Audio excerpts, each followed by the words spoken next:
Hello, you're watching DD India and I'm Preeti presenting this edition of News on the Hour, a show which we get for you every morning to make sure that you keep yourself abreast with everything that's been making it to the headlines. We'll get you national updates, international updates, we'll get you updates from the world of sports and business as well, enough to keep you engaged for the next 1 hour. First, we get to the top stories.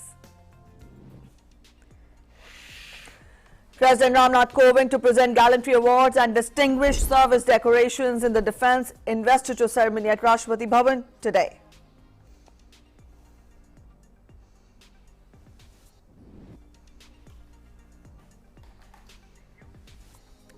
Delhi government extends closure of government offices other than those involved in essential services till November 26th. Schools to remain closed till further orders. Ban on entry of trucks carrying non-essential items also extended to tackle air pollution. Rain fury continues in Andhra Pradesh and Karnataka. 10 people lose their lives in Karnataka while 30 people die in Andhra Pradesh. Andhra Chief Minister Jagan Mohan Reddy directs close monitoring of the situation in Chittoor, Nellore and Kadapa districts.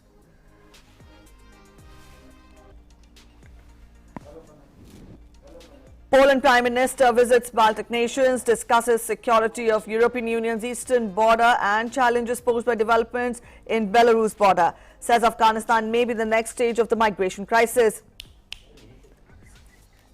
Meanwhile, a WHO delegation visits migrant center near Belarus-Poland border.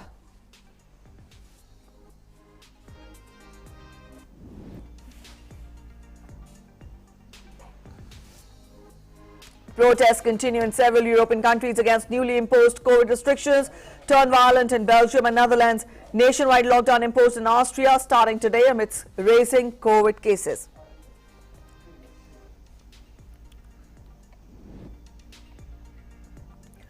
In sports, dream start for Rohit Dravid partnership as India beat New Zealand by 73 runs in the final T20 International to clean sweep the Kiwis 3-0. Akshar Patel receives Player of the Match award. Captain Rohit Sharma announced Player of the Series.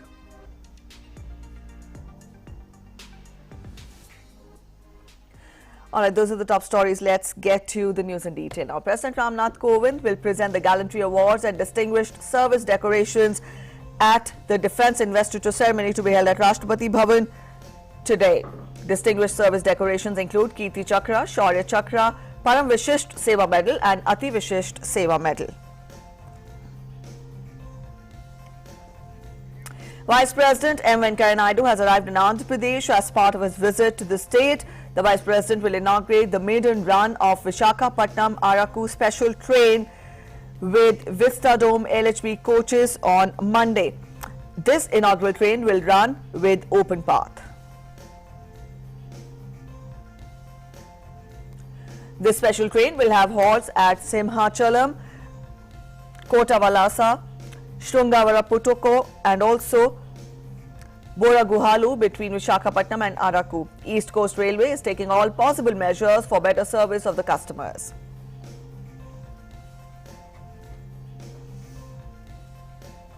On the vaccination front, with the administration of 32,99,337 vaccine doses in the last 24 hours, India's COVID vaccine coverage has exceeded 116.87 crore.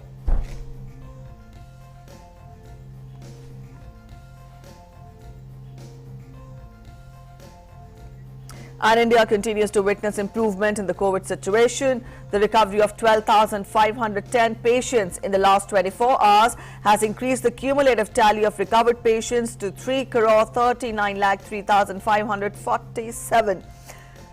Consequently, India's recovery rate stands at 98.31%, which is the highest since March 2020. Sustained and collaborative efforts by the centre and the states and union territories continue the trend of less than 50,000 daily new cases that is being reported for 148 consecutive days now. 8,488 new cases were reported in the last 24 hours, which is the lowest in 538 days.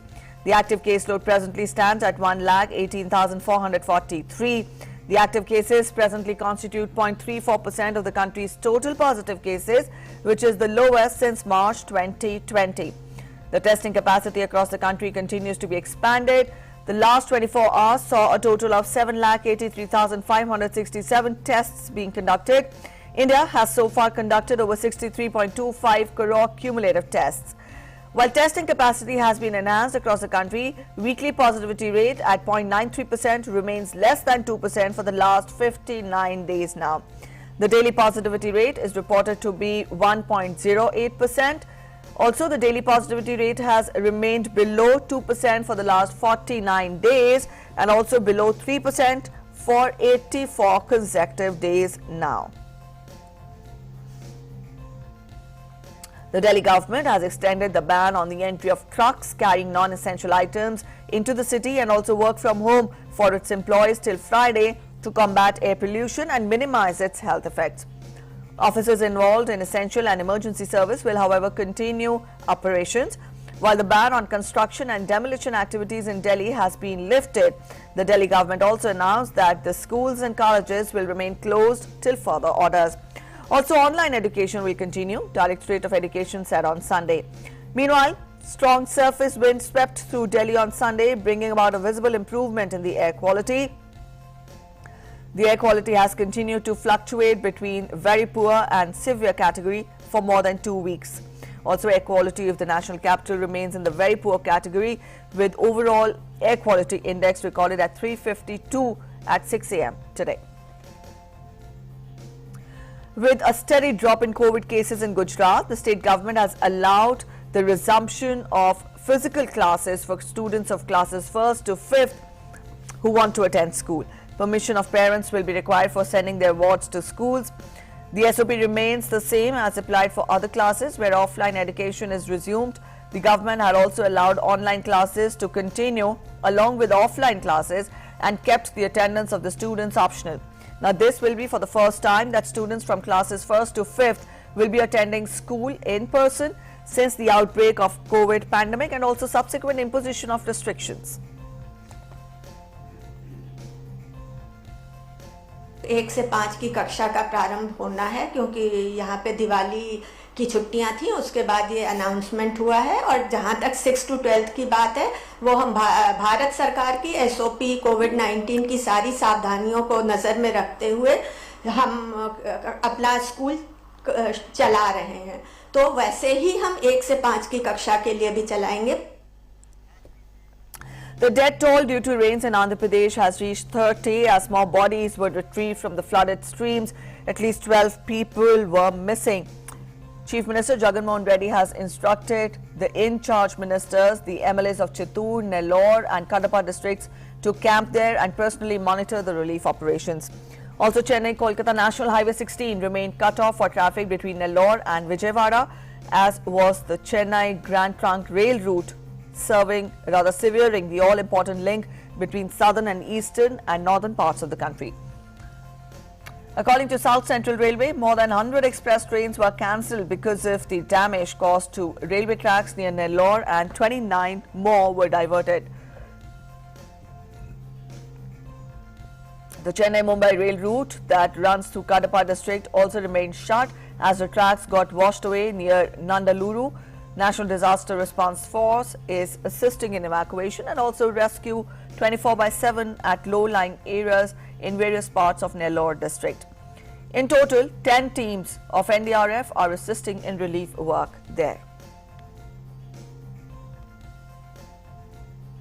A fresh flood scare, meanwhile, stared at Temple Town, Tirupati and also surrounding villages, with fresh fears around cracks developing in one of the biggest water reservoirs in the state that's located in the district. Rail and road connectivity to the temple city of Tirupati remained cut off with the closure of Kadapa-Tirupati Highway, Nellore-Tirupati Highway and Bengaluru-Tirupati Highway.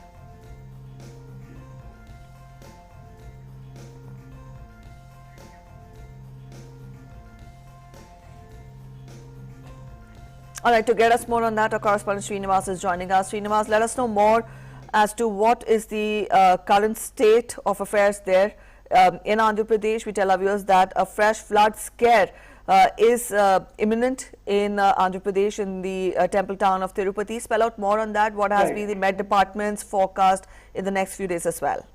Right. Regarding this Rayal Cheru, which is a 500 years old, built by Sri Krishna Devaraya, it's like almost a 1,000-acre big lake. and there is a small breach of development happened in Rayal Cheru, and there is a looming threat to the temple city and surrounding areas. Almost 20 villages have been evacuated of 15,000 people, and 50 more villages are there in a danger zone. As of now, an aerial survey is done by the district administration and MLA, and state engineering department people are also there to assess the situation there. And we were told that laborers are scared to do the relief work there. That was the situation we were told. And the MLA says that there should not be any problem as of now, because things are in control. But the only risk are they are like fearing that similar thing happened in Kadapa also, where the similar kind of flood situation was there. But due to collapse of the dam, around 15 people died in that Kadapa. So they want to prevent a similar kind of incident in Tirupati. If there is a flood, then it's going to be a massive sort of thing. That's what we are told there. And coming to Met Department, they have predicted not much rain in these 4 districts. Probably there would be a couple of places where there would be a thunderstorm or light raining. But there is a looming danger which is coming on 26th to December 2nd. There will be a depression or low depression kind of thing, and we were told that it's developing near northern or southern Andaman Nicobar Sea. Preeti? All right, Srinivas, also very quickly let us know more about how, till what time can we expect the connectivity to be disrupted. We tell our viewers that rail and road connectivity to the temple town of Tirupati has been disrupted. Spell out more on that as well. Right. As you told that more than 100 trains have been cancelled. But at around morning, early morning, 4 o'clock, we were told that around 10 to 11 or 13 trains have been restored in Vijayawada to Gudur region, the trail track. So there is a service resumption is happening on a brisk pace in this Nellore area. But in Guntakal division, there is a problem. We are not getting any information from there in Guntakal. And we were told that there are problems with soil erosion and track damage, and weak tracks have developed, and there is a water overflow happening in Guntakal division.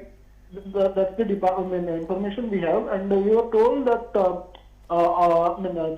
Chief Public Relation Officer, C.H. Rakesh, has told that help desk have been provided there, and drinking water and other facilities have been provided to the passengers.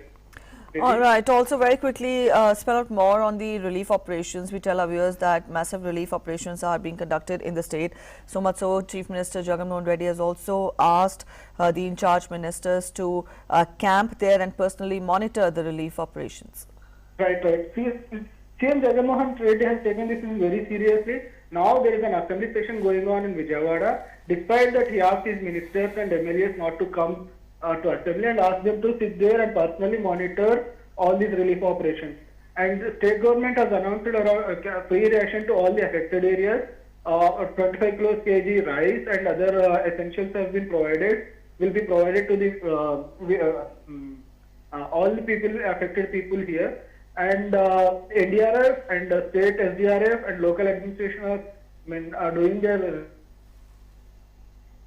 All right, Srinivas, thank you so much for joining in with those inputs. That was our correspondent Srinivas telling us more about the current situation in Andhra Pradesh. From here, we'll turn focus on to how rains have also disrupted normal life in Karnataka, where a total of 24 people have lost their lives, while crops at over 5 hectares of land have been damaged due to unseasonal heavy rains there. Chief Minister Basavaraj Bommai visited rain-affected areas of Chikbalapur district on Sunday. Also, 24 houses have collapsed and 1,078 houses are partially damaged.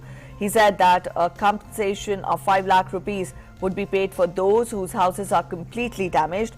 Chikbalapur and Kolar districts have suffered extensive losses for crop, houses and public property in the recent heavy rains. He also issued orders for preparing a detailed project report for construction of Raja Kaluve from Kandavara irrigation tank to Gopalakrishna tank to avoid flooding in the area. He assured people of all the help from the government for affected people and said that ministers were touring the affected districts to supervise the relief work.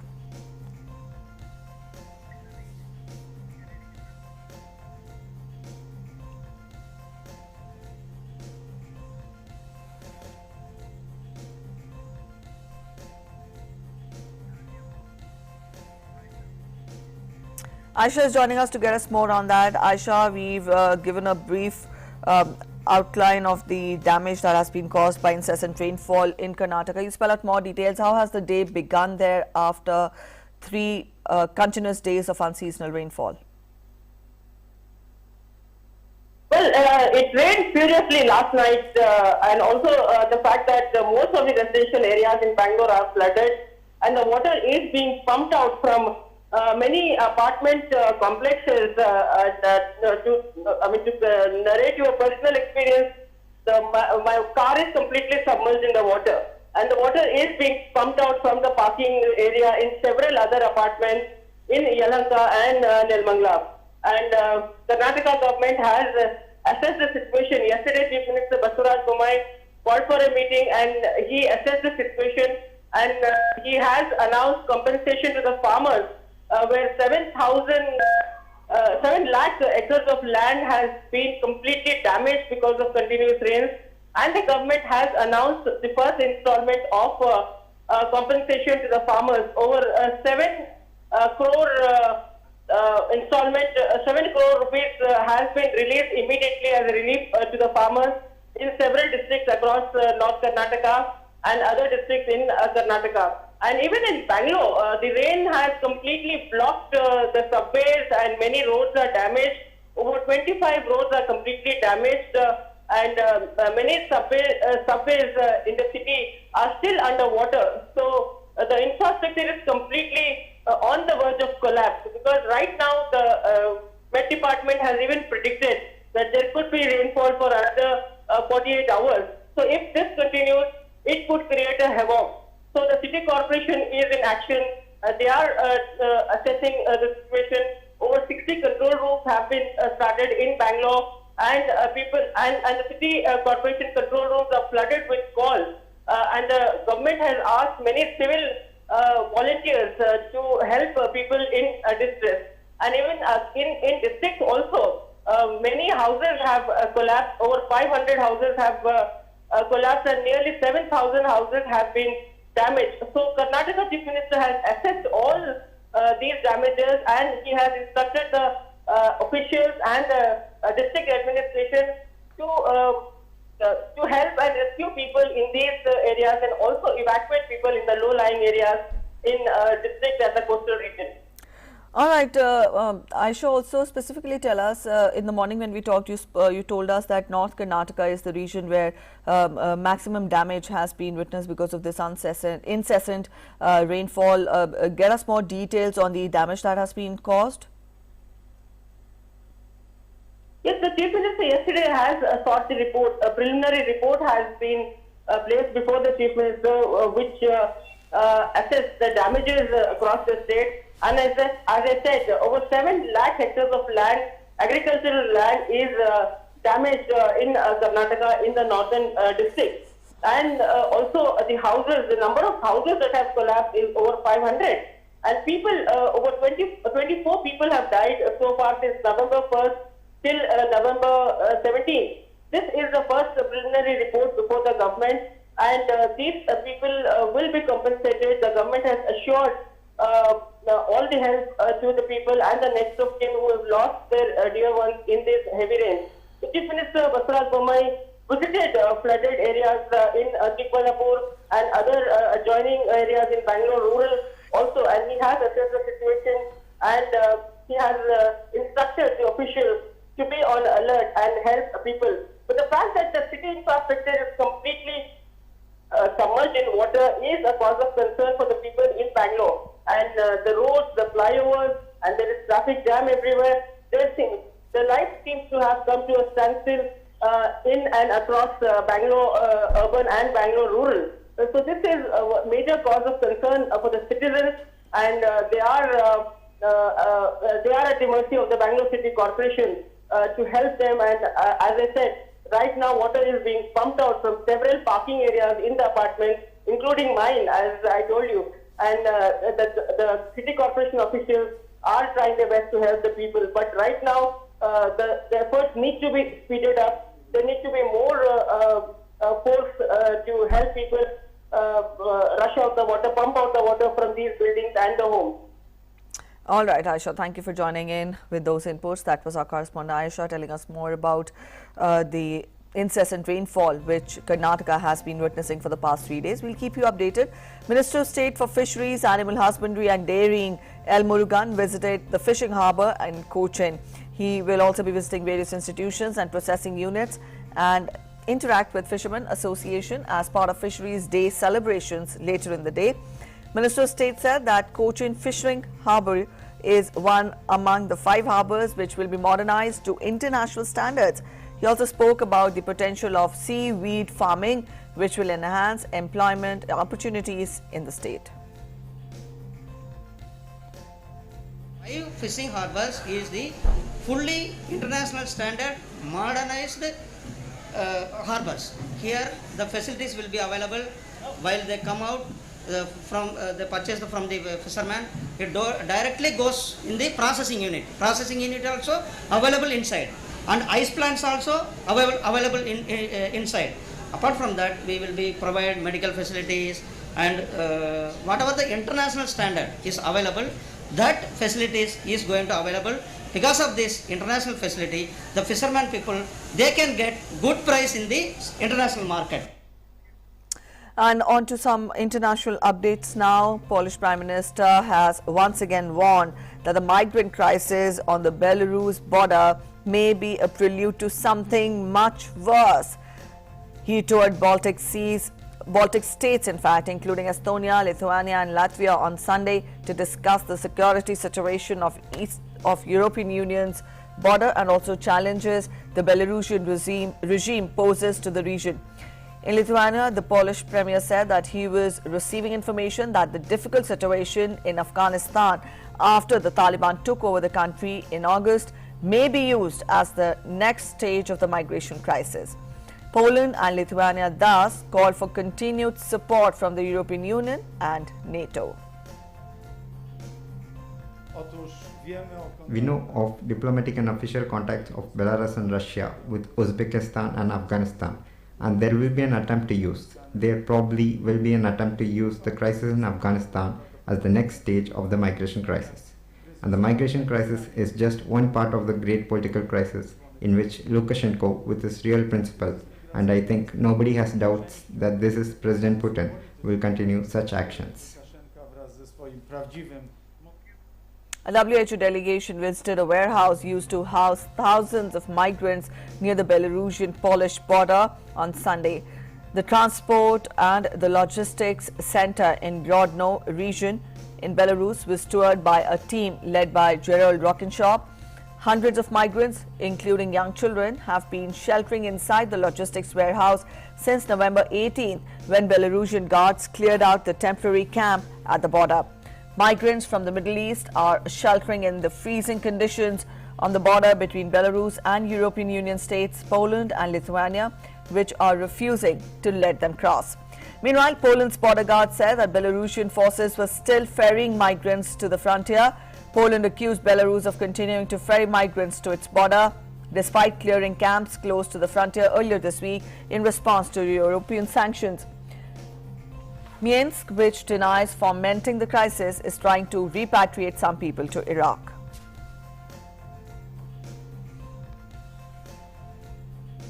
Up next, we take a look at the updates on the global situation when we talk of COVID-19.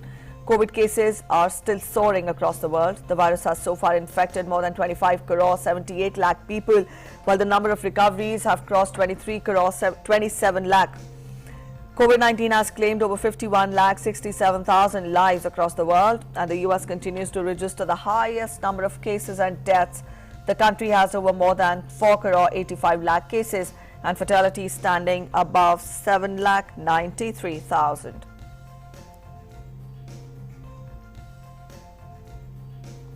With the recent surge in COVID infections in Europe, protests have been taking place all over the continent.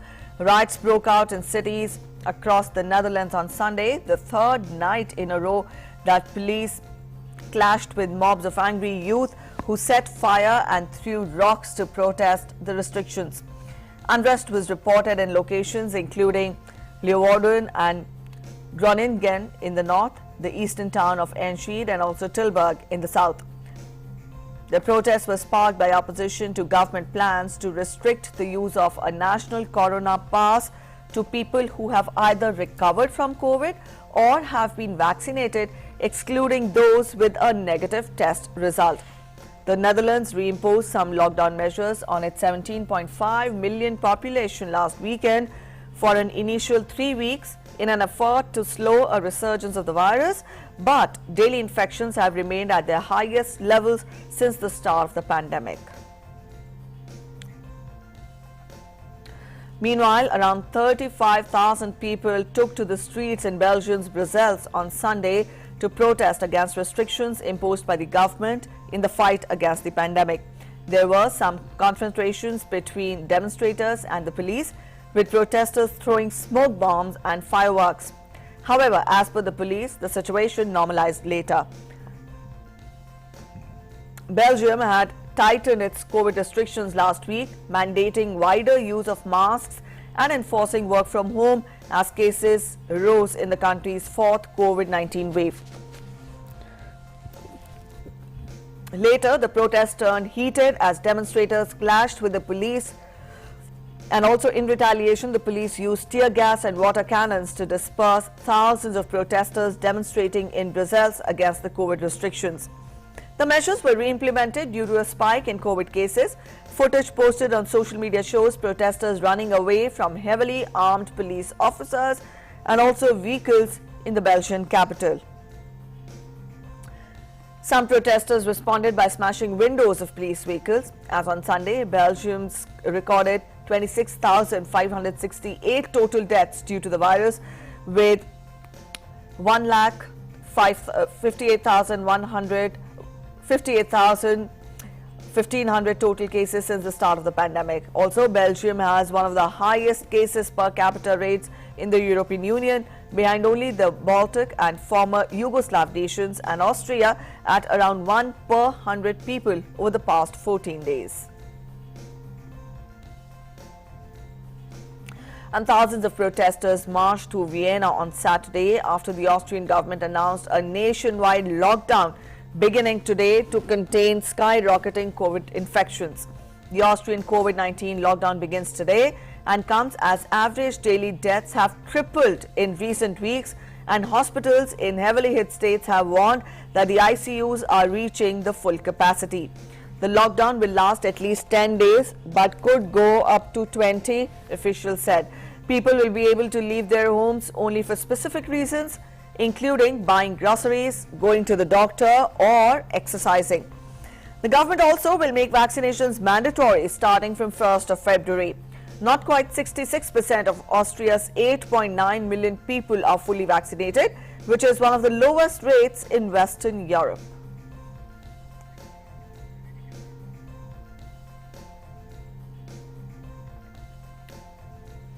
The U.S. Transportation Security Administration expects to screen about 20 million air passengers during the busy Thanksgiving travel period.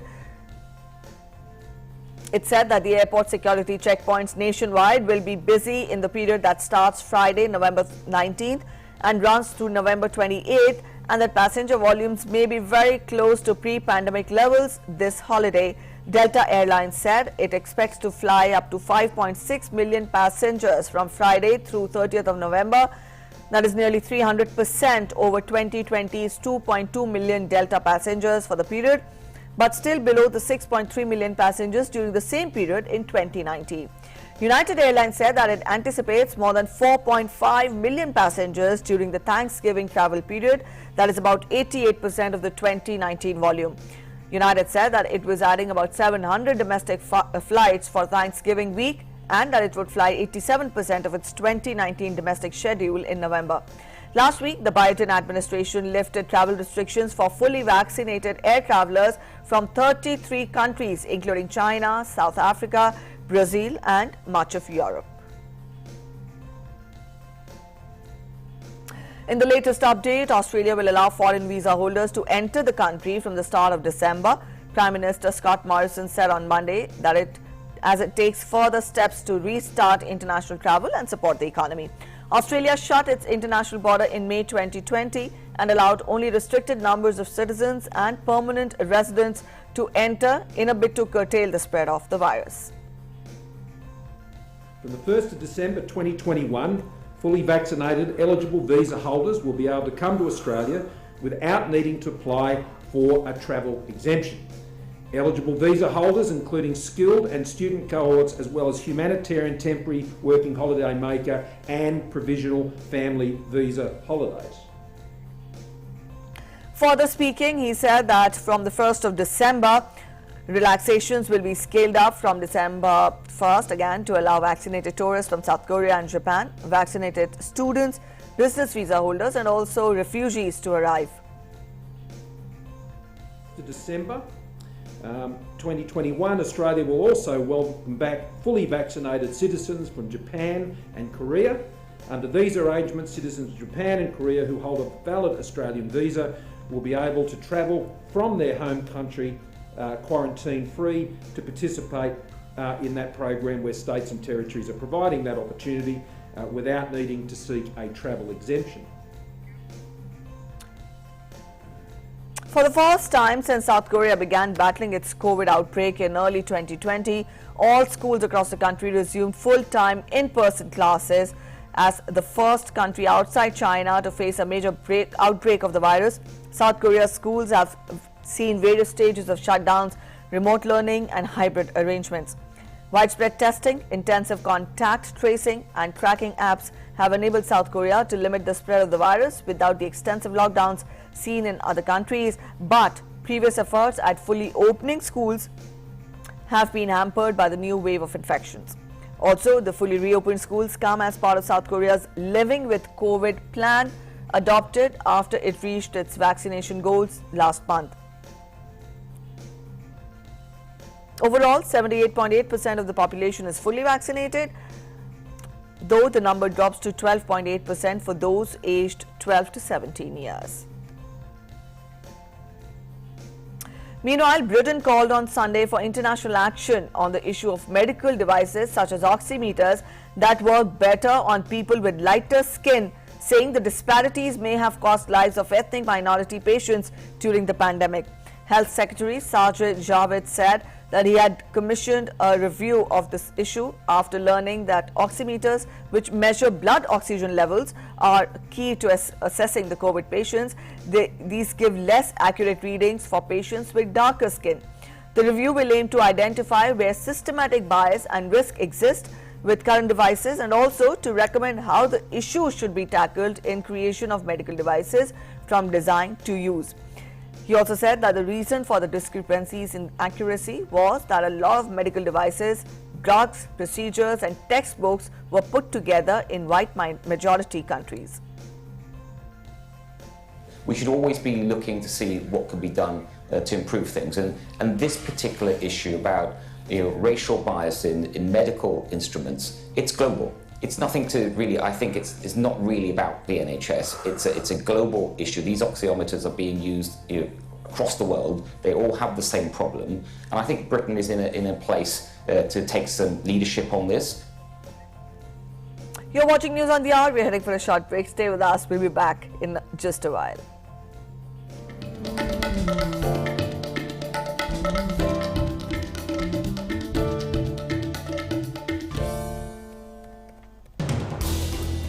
As the day unfolds and news and events take shape, we get you complete coverage of every news breaking in, tracking new developments as they happen. Midday Prime English, Monday to Friday, 2 p.m. on DD India.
Welcome back after the break. In more international updates, Chile is headed for a polarized presidential election runoff next month as hard-hit former Congressman Jose Antonio Cast has held the lead in the first round vote ahead of leftist lawmaker and former protest leader Gabriel Boric.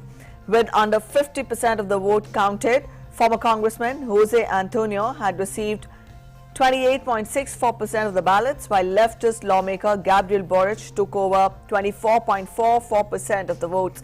Centre-left Jasna Provisti and centre-right Sebastian Sichel were in 4th and 5th spots with 12.36% and 11.96%.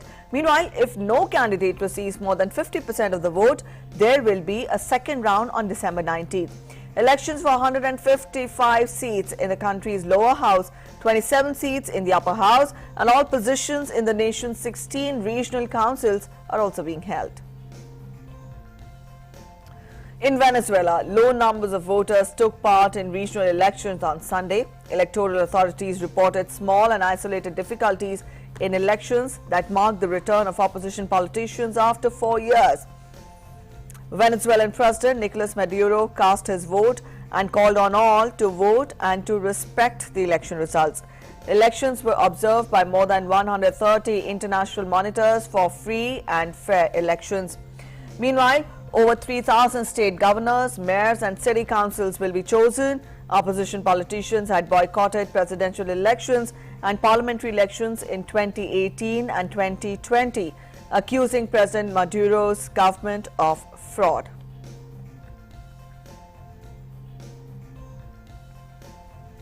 In Canada, basic supplies of water, canned goods and pet food was airlifted to those impacted by record rainfall in parts of British Columbia.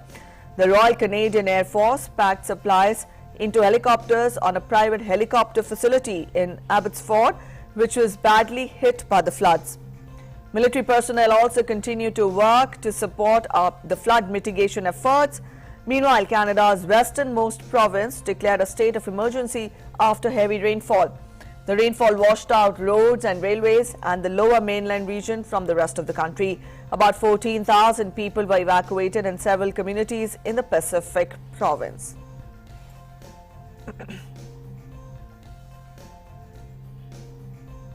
Sudan's military reinstated Prime Minister Abdullah Hamdok on Sunday and promised to release all political detainees after weeks of unrest triggered by a coup.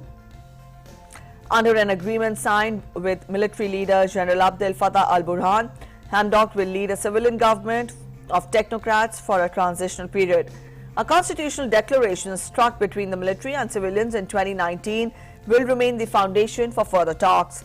Meanwhile, the deal faces opposition from pro-democracy groups that have demanded full civilian rule. Tens of thousands of people joined scheduled rallies in the capital Khartoum and its twin cities of Omdurman and Bahri. Hamdok was placed under house arrest when the military seized power, derailing a transition towards elections in 2023.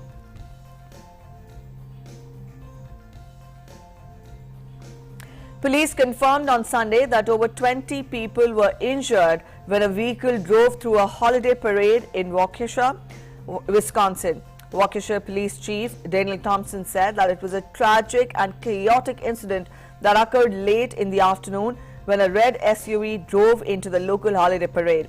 He said that victims were transported to the hospital by ambulance, police and local residents. In one video posted on social media, a red sport utility vehicle appeared to speed towards marchers from behind. In a second video, police appeared to open fire on the same vehicle as it crashed through street barriers.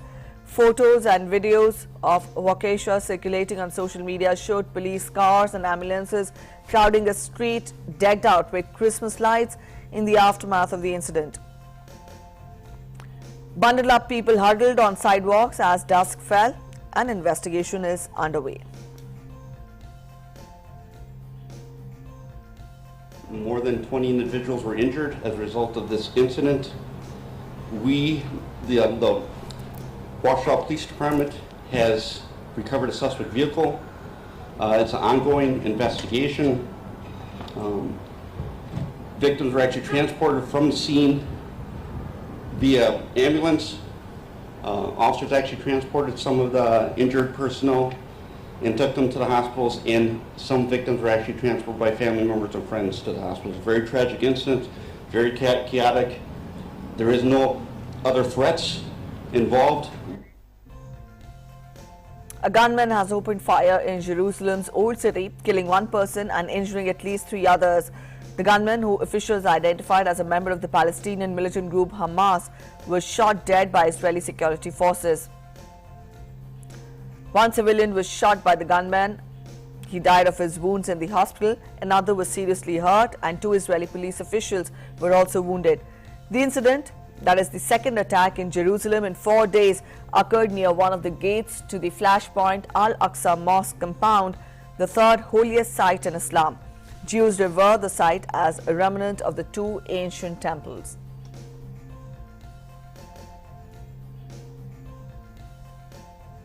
Meanwhile, Spanish Coast Guard rescued 3 ships carrying migrants off the coast of Gran Canaria on Sunday night. The boats, carrying respectively 38, 36 and 48 people, including 7 women and a little girl, were intercepted south of the Spanish island.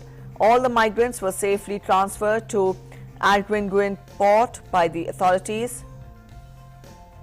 More than 13,100 migrants have made the perilous journey from West Africa to the Canaries between January and September this year. According to Spanish government data, more than double the number in the equivalent period in 2020. With Canada and British Columbia battling the flood situation since the past weeks, residents of a flood-ravaged town in Western Colombia salvaged what belongings they had and also from their homes after a nearby river burst its banks, threatening families and cutting them off. Now, according to local media, a total of 3,600 families were affected by intense floodings in the town of Medio Bordo.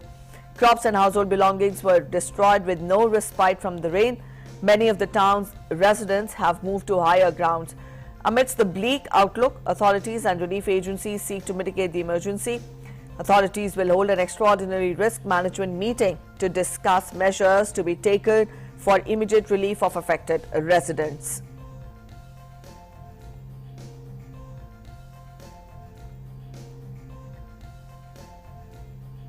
In some other news, El Salvador plans to build the world's first Bitcoin city, funded initially by Bitcoin-backed bonds, President Nayib Bukele said on Saturday. This would mean doubling down on his bet to harness the cryptocurrency to fuel investment in the Central American country.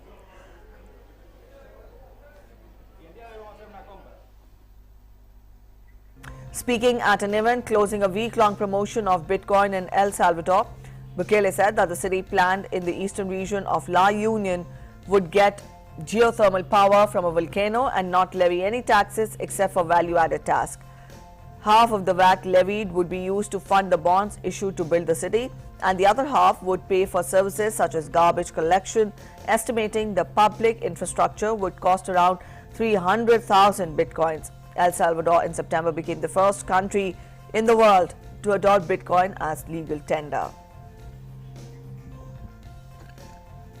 The longest partial lunar eclipse in a millennium dazzled night skies in Washington in an event dubbed as the Blood Moon due to its red haze. The partial eclipse, lasting for 3 hours, 28 minutes and 23 seconds, is the longest since February 18, 1440 as per NASA. During the eclipse, which would be seen from the United States, Japan and Chile, up to 99.1% of the moon's disk will be within Earth's darkest shadow. The next longest partial eclipse will take place in 2669. Polar bears frolicked in heavy snow in central Canada. Polar bears can be found throughout Canada. Churchill, Manitoba is recognized as one of the 3 largest polar bear maternity dwelling areas in the world, according to Canadian Geographic magazine. There are reportedly 25,000 to 30,000 polar bears in the world. 60% of these live in Canada. Arctic white polar bears were labeled as threatened species in 2008 by the United States under the Endangered Species Act due to the ongoing and potential loss of sea ice in the polar bear's natural habitat resulting from climate change.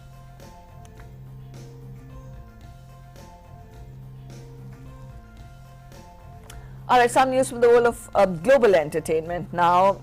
K-pop band BTS was the big winner at the American Music Awards on Sunday, just 4 years after making their first appearance on the fan-voted show.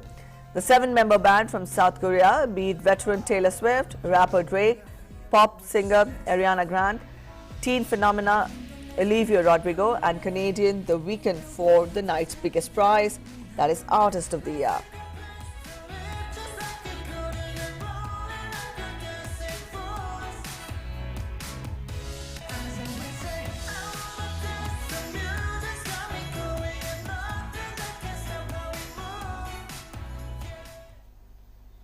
Adored by an army of fervent fans, they also were named favorite pop group and won the best pop song for their summer hit Butter. And from here we take a look at some sports news now. Team India made an impressive start in the new era under Rahul Dravid-Rohit Sharma duo in the shortest format, completing a 3-0 clean sweep against New Zealand. The Indian side registered a comprehensive 73-run victory in the third and final T20 International at the Eden Gardens in Kolkata on Sunday. The Indian skipper first made a statement, scoring 56 off 31 balls in India's 184 for 7, and then made some immaculate captaincy calls which witnessed New Zealand's surrender for a paltry 111 runs in 17.2 overs. It was the second back-to-back bilateral T20 International Series triumph, with a clean sweep for India after beating the Black Caps 5-0 in their own den in 2020. Rahul Dravid was appointed the head coach of the Indian team earlier this month and also took over the role after the side's campaign in the 2021 T20 World Cup. For India, who were aiming to reset the button, the series win will certainly give them a few pointers going forward. And the Bangladesh Under-19 cricket team was felicitated at the High Commission of India in Dhaka on Sunday. The Under-19 team will leave for Kolkata on Tuesday to play in their triangular series with the Under-19A and Under-19B team of India at Kolkata.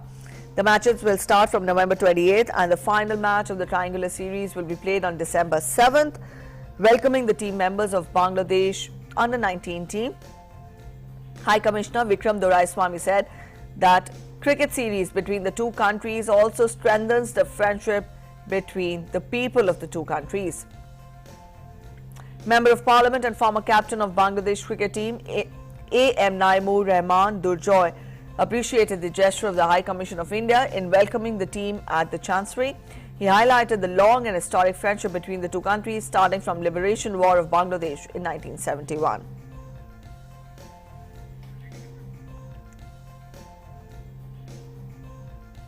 English club Manchester United sacked their manager, Ole Gunnar, on Sunday. The move did not come as a surprise as the cry for firing the Norwegian have been up in air for a few weeks now following the Red Devils' consistently poor performance in the previous weeks.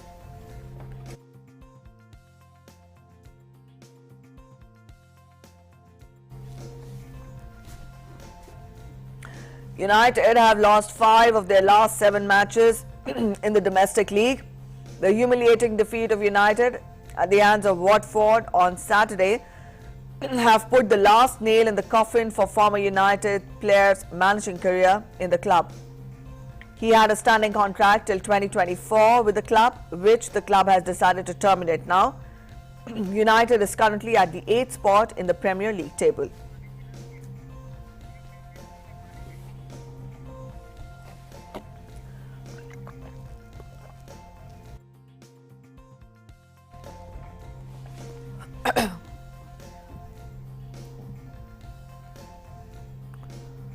Alright, on to tennis now. Alexander Zverev captured his second ATP Finals title after producing a brilliant performance in Sunday's final in Turin, Italy.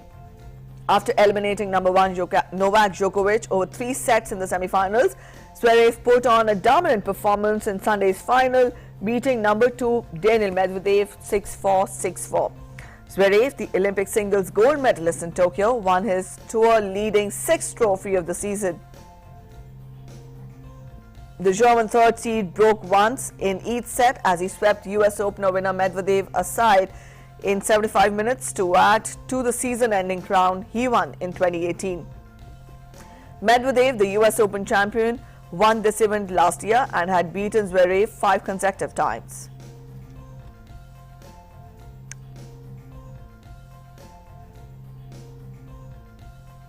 Lewis Hamilton took a comfortable win in the Qatar Grand Prix with his remarkable performance to close the gap to Max Verstappen in their fight for the Drivers' World Championship. Hamilton finished the race in 1 hour 24 minutes 28.471 seconds. Back-to-back wins for the defending and 7-time champion Hamilton in Brazil and Qatar have moved him within 8 points with 2 races left. With this win, Hamilton claimed his 7th season win and 102nd overall. Double world champion Fernando Alonso was 3rd for Renault-owned Alpine, the 40-year-old Spaniard's first podium finish since 2014. Sergio Perez finished 4th to help Red Bull in its push to beat Mercedes for the Constructors' Championship. Golfing legend Tiger Woods posted a short video of himself taking a practice shot out on a golf course on Sunday. Woods, who has not played a golf tournament since his car accident, shared a 3-second video on social media with the caption, "Making progress." In the video, Woods is seen taking a swing with a basket filled with golf balls at his side and noticeably wearing a black sleeve on his right leg.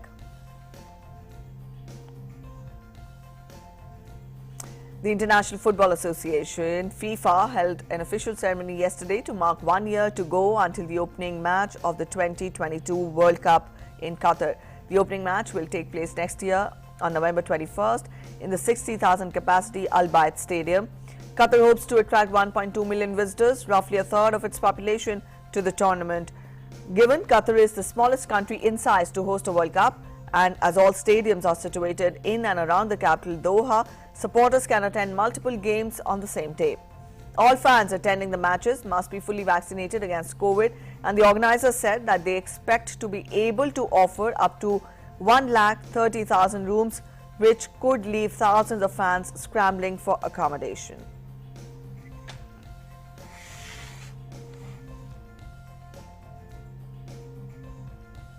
Time now for a short break again. Stay with us. We'll be back in just a bit.